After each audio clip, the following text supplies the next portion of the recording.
Hi అండి. ఈరోజు నేను పచ్చగా ఉండే చెట్టుని తీసేస్తున్నానండి. తీసేయడానికి గల కారణాలేంటి? ఉంచుకుంటే మనకు జరిగే నష్టాలేంటి? అనే దాని గురించి డిస్కస్ చేద్దాం. ఇది చాలా చిన్న వీడియో, కానీ నాలా ఎవరైనా చేస్తే వాళ్ళకు ఉపయోగపడుతుందన్న ఇంటెన్షన్తో తీస్తున్నాను. నమస్తే, నేను మీ అనుష. వెల్కమ్ టు అనుష బెల్లం. ఫస్ట్ టైం మన ఛానల్ని ఎవరైనా చూస్తున్నట్లయితే సబ్స్క్రైబ్ చేసుకోండి. నచ్చితే లైక్ చేయండి, షేర్ చేయండి. ఈ చిక్కుడుగాయ వచ్చి సీజనల్ చిక్కుడుగాయ అండి. అంటే చలికాలం కాసే పైన లేయర్ తెల్లగా ఉంటుంది కదా, ఆ చిక్కుడుగాయ. నాకు తెలియక యాక్చువల్లీ నేను అసలు రిస్క్ తీసుకోనండి. నా దగ్గర ఉండే విత్తనాలనే నేను పెట్టుకుంటాను. ఇది నా ఫ్రెండ్ ఇచ్చింది. నేను మేలో ఊరి నుంచి తిరిగి వచ్చాను ఎండాకాలం సెలవుల్లో.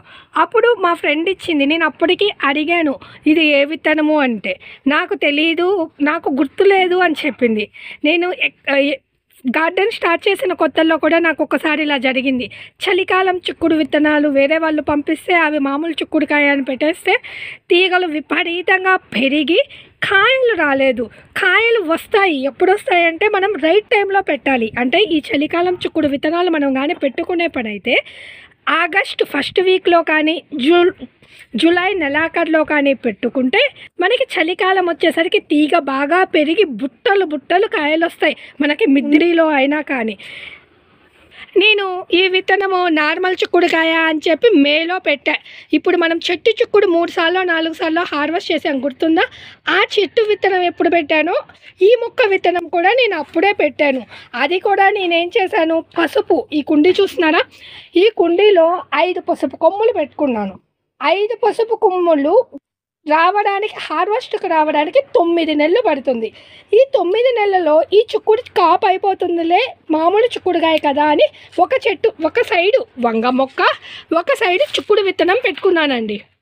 తీరా చూస్తే ఇది విపరీతంగా పెరుగుతుంది. ఏంటా కాయలు రావట్లేదు, పెరుగుతుంది అని ఆలోచిస్తే అది అసలు మన దగ్గర విత్తనం కాదు. పొరపాటున ఇలా జరిగింది. ఇప్పుడు ఈ కుండీలో 5 పసుపు మొక్కలు ఉన్నాయి, ఒక వంగ మొక్క ఉంది, మళ్ళీ ఈ చిక్కుడు మొక్క ఉంది. ఇది ఇలాగే వదిలేసామంటే ఇప్పుడు ఇది మే నుంచి ఆగస్టు వరకు ఈ మాత్రం పెరిగింది. ఇది చలికాలం పంట రావడానికి ఇంకా 2 నెలలు పడుతుంది. అప్పుడు దాకా ఈ చెట్టు నుంచితే ఈ చెట్టు బాగానే పెరుగుతుందండి. కాయలు వచ్చే సమయానికి ఈ చెట్టు ఎనర్జీ మొత్తం పెరగడానికి సరిపోతుంది తప్పించి కాయలు రావడానికి, వాటి సంఖ్య ఉత్పత్తికి సరిపోదు. పోనీ ఏదైనా మనం పెద్ద కుండీలో పెట్టుకున్నామా అంటే అది కూడా లేదు. మల్టీ క్రాపింగ్, షేరింగ్లో పెట్టుకున్నాము. కాబట్టి ఇప్పుడు నేను ఈ చెట్టు తీసేస్తున్నాను. తీసేసిన పెద్ద నష్టం అయితే ఏముండదండి. ఈ చిక్కుడు చెట్లన్నీ ఏం చేస్తాయంటే గాలిలో ఉండే నైట్రోజన్ని తీసుకొని వాటి వేళ్ళలో స్టోరేజ్ చేసుకుంటాయి. ఆ మట్టి చాలా నైట్రోజన్ రిచ్గా ఉంటుంది చిక్కుడు చెట్టు ఎక్కడైతే పెరుగుతుందో అక్కడ. కొన్ని చోట్ల అయితే పొలాలలో నైట్రోజన్ కోసము ఈ గోరు చిక్కుడు కానీ, లాంగ్ బీన్స్ కానీ, ఏదైనా వెరైటీ చిక్కుడు జాతికి సంబంధించినవన్నీ వేసి విత్తనాలు వచ్చాక అప్పుడు దున్నుతారంటండి. కొంచెం మొక్కలు వెదిగిన తర్వాత అది మట్టిలో కలిసేసి వేర్లలో నైట్రోజన్ ఉంటుంది, ఆకుల్లో నైట్రోజన్ ఉంటుంది. కాబట్టి ఆ మట్టి బాగా నైట్రోజన్ రిచ్గా తయారవుతుందని నేను కూడా గార్డెన్ స్టార్ట్ చేసిన దగ్గర నుంచి చిక్కుడు మొక్కలు అయితే పెంచుకుంటాను. ఇప్పుడు ఈ మొక్క తీసేస్తున్నానండి. నాకైతే ఇంత పచ్చని మొక్క తీయడానికి ప్రాణం ఒప్పట్ల. 2 నెలల నుంచి వెయిట్ చేస్తున్నానండి, తీద్దామా వద్దా అని. అంటే ఇది సీజనల్ చిక్కుడు అని తెలిసిన వెమ్మటే తీసేద్దామా వద్దా అని ఆలోచించేసరికి ఇది ఒక అడవిలాగా పెరిగిపోయింది. అనవసరంగా మిగతా మొక్కలని డిస్టర్బ్ చేయటం ఎందుకు, ఒక్క మొక్కను తీసేస్తే పోయేదానికి అనేసి నేను ఆ మొక్కలు తీసేస్తున్నాను. ఇదన్నా అట్లీస్ట్ బెటరు. ఒక 30 కేజీల వెజిటేబుల్ ట్రే. ఇక్కడ పెరిగిన చిక్కుడు చెట్టు అయితే ఒక చిన్న యాపిల్ ట్రే అండి. చూపిస్తాను అది కూడా. ఫస్ట్ ఇది తీసేస్తున్నానండి. మనకి కొంచెం ప్లేస్ ఎక్కువ ఉంటే ఆర్నమెంటల్ తీగలాగైనా ఉంచుకోవచ్చండి. ఎంత బాగుందో అసలుకి ఈ చిక్కుడు చెట్టు. ఆ తీయంగానే అసలుకి నీడ మొత్తం పోతున్నట్లుంది. మనకు ఉన్నది కొంచెం ప్లేసే కదా, దానికోసమని తీయాల్సి వస్తుందండి. కొంచెం ఎక్కువ ప్లేస్ ఉంటే ఒక సైడ్ దాన్ని వదిలేసేయచ్చు అలాగా. ఇదిగోండి, ఇది మొత్తం తీసేసాను. దీనిని మనము ఏదైనా కుండీలో అడుగు బాగానే పెట్టుకోవచ్చు. ఇంకో మొక్క ఇక్కడైతే ఒక చిన్న ట్రేలో ఉందండి. అదిగోండి, ఆ ట్రే చూసారు అసలుకి. ఆ ట్రేలోనే ఇంత పెద్ద మొక్క అయిపోయింది. చిక్కుడు చెట్టుకు పెద్ద ఎనర్జీ ఏం పనిలేదండి. చిన్న చిన్న కుండీల్లో కూడా బాగా పెరుగుతాయి. కాకపోతే మనం ఇచ్చే సాయిల్ మిక్స్ దీంట్లో మొత్తం నేను గానుగ చెట్టు పువ్వులతో నింపుకున్న కుండీలు ఇప్పుడు మీరు తీసేసిన చిక్కుడు మొక్కలన్నీ ఇది కూడా తీసేస్తున్నా. ఇది కూడా పసుపు నాటుకున్నానండి. ఆ ప్లేస్లో పసుపు ఎదిగే లోపల ఉంటుందని పెట్టుకున్న చిక్కుడు మొక్కలు ఇవి.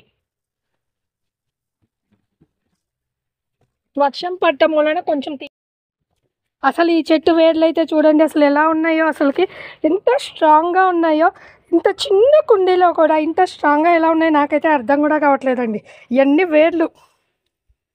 ఈ చిక్కుడు చెట్టు అయితే నేను మొత్తము తీయట్లేదండి, ఎందుకంటే ఇక్కడ లాంగ్ బీన్స్ కాకర తీగలు అవి కూడా అల్లుకొని ఉన్నాయి కాబట్టి అవి డిస్టర్బ్ అవుతాయి. మొదలు కట్ చేసాం కాబట్టి, వేర్లు కట్ చేసాం కాబట్టి చెట్టు 2-3 రోజుల్లో పచ్చదనం పోయి ఆకులు వదిలిపోతాయండి. ఎంత వర్షాలు పడ్డా 10 రోజులకైనా ఆకులు వాలిపోతాయి. అప్పుడు ఆ తీగల్ని తీసేస్తాను, లేకపోతే అనవసరంగా లాంగ్ బీన్స్ కాకర తీగలు అవి డిస్టర్బ్ అయిపోతాయి.